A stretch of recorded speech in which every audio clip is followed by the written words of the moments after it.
Sebahagian masyarakat bangsa Indonesia bahkan dengan kepercayaannya meyakini bahwa Ratu Adil atau Satrio Piningit ialah sosok pemimpin yang mampu membawa Nusantara atau bangsa Indonesia menuju negara yang gemah lipah loh jinawi toto tentrem kertora harjo, kaya sumber daya alam dan subur, aman, tentram, dan sejahtera.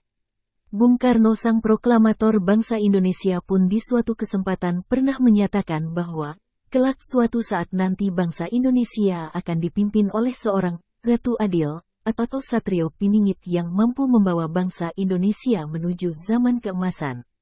Bila mengikuti alur ramalan Prabu Sri Jayabaya tentang keadaan Nusantara, di suatu masa di masa datang, akan ada suatu masa yang penuh bencana.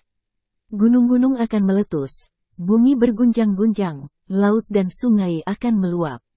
Ini akan menjadi masa penuh penderitaan, masa kesewenang-wenangan dan ketidakpedulian, masa orang-orang licik berkuasa, dan orang-orang baik akan tertindas. Dan apabila masa yang disebutkan oleh Prabu Jayabaya tersebut adalah masa sekarang, setidak-tidaknya rakyat Nusantara banyak yang berharap-harap cemas bahwa sang Satria Piningit tidak akan lama lagi akan segera muncul.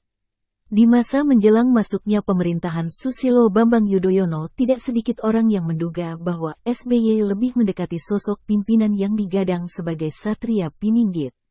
Lalu masuk era pemerintahan Joko Widodo.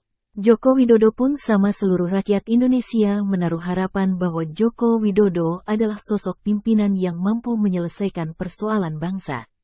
Kalau menilik pernyataan dua tokoh besar masa lalu yaitu Prabu Jayabaya dan Prabu Siliwangi, Satria Piningit atau Budak Angon adalah seorang pemimpin arif dan bijaksana yang hidupnya kesampar dan kesandung binistakan keadaan zaman yang munculnya tanpa diduga-duga. Perhelatan politik kembali mulai memanas, sejumlah tokoh pun mulai digadang-gadang menuju Pilpres 2024.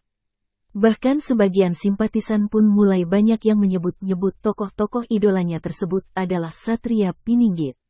Apabila menelisik kembali pada ramalan Jayabaya dan Prabu Siliwangi, Satria Piningit identik dengan kemiskinan dan kesengsaraan. Sementara pemimpin yang dilahirkan lewat perhelatan Pilpres, dia adalah pemimpin terpilih dan